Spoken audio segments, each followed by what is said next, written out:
So yesterday I created a post about Vice President Kamala Harris and my viewpoints on her policy stances. And, I want to thank everybody for their positive feedback, positive comments, and the great dialogue I had with even people who disagree with me. I appreciate you being respectful. And I had a couple of haters.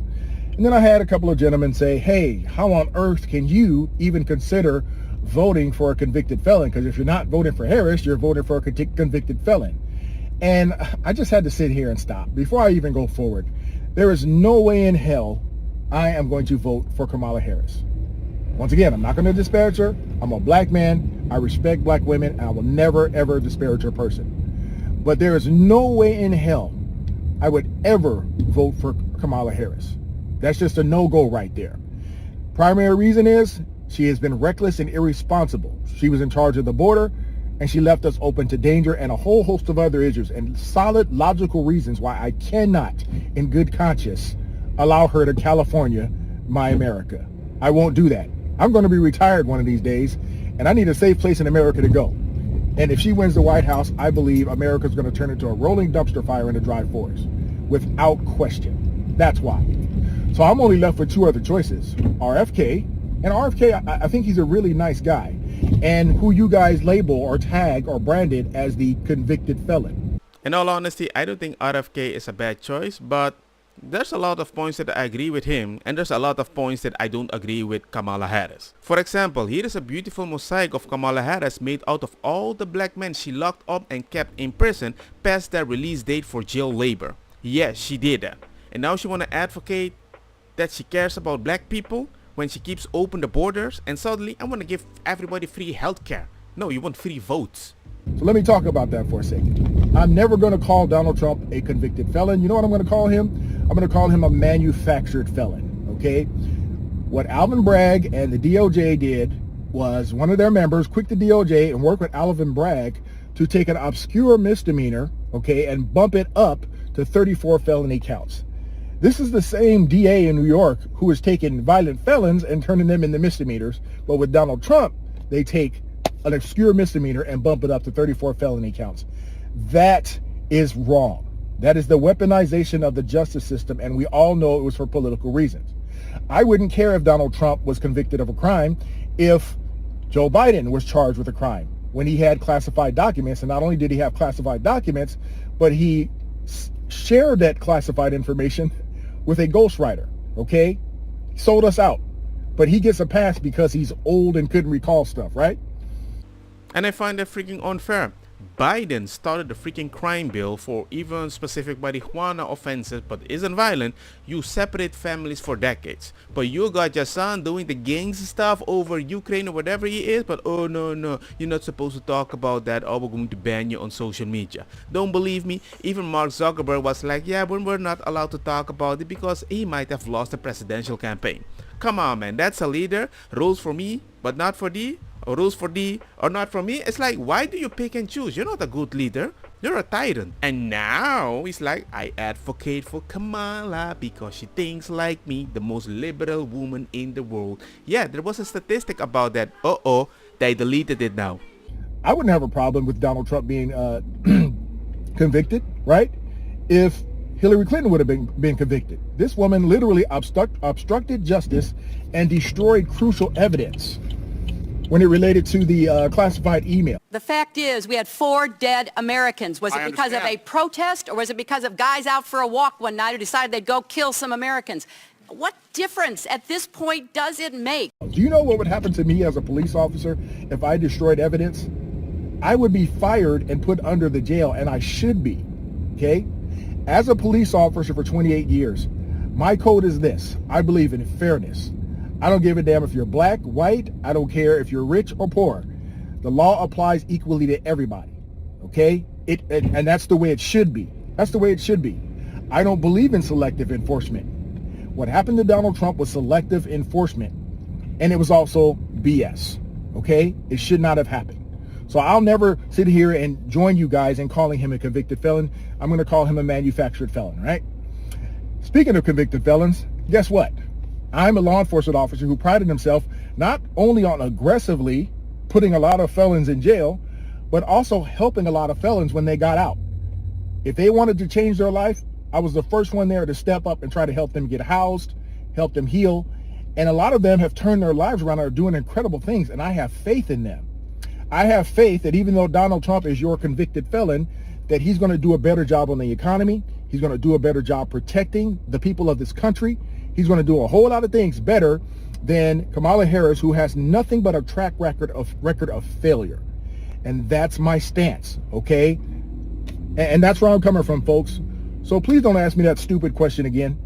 Yes, if I have two choices, RFK and Donald Trump, and I'm paying attention to both men, and I'm going to vote for the best individual who I think is going to turn things around for our nation. I don't have to like them. They don't have to like me.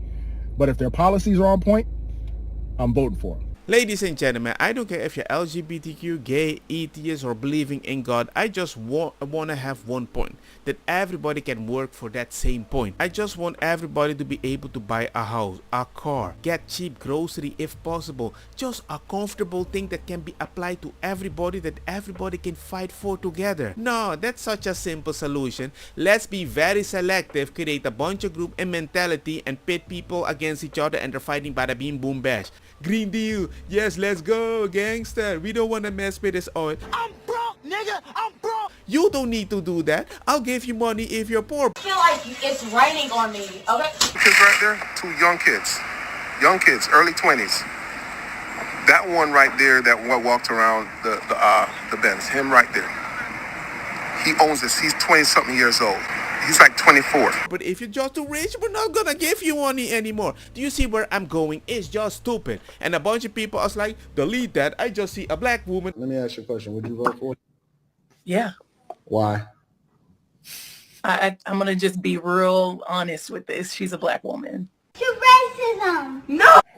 Yeah. Because they skin folk, not Kim folk.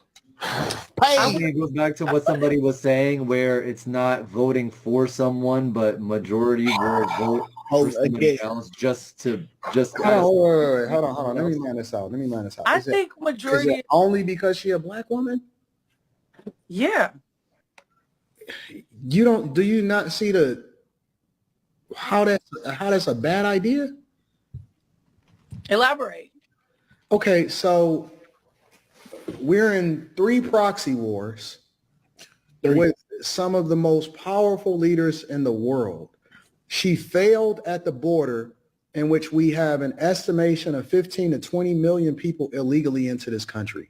We are going to the border. We've been to the border. So this whole thing about the border, we've been to the border. We've been to the border. You haven't been to the border. And I haven't been to Europe. And I don't understand the point that you're making.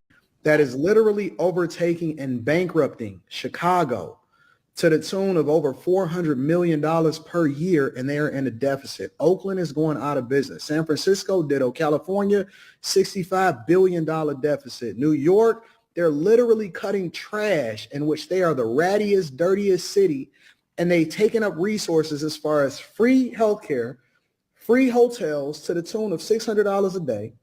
They're literally taking over your schools.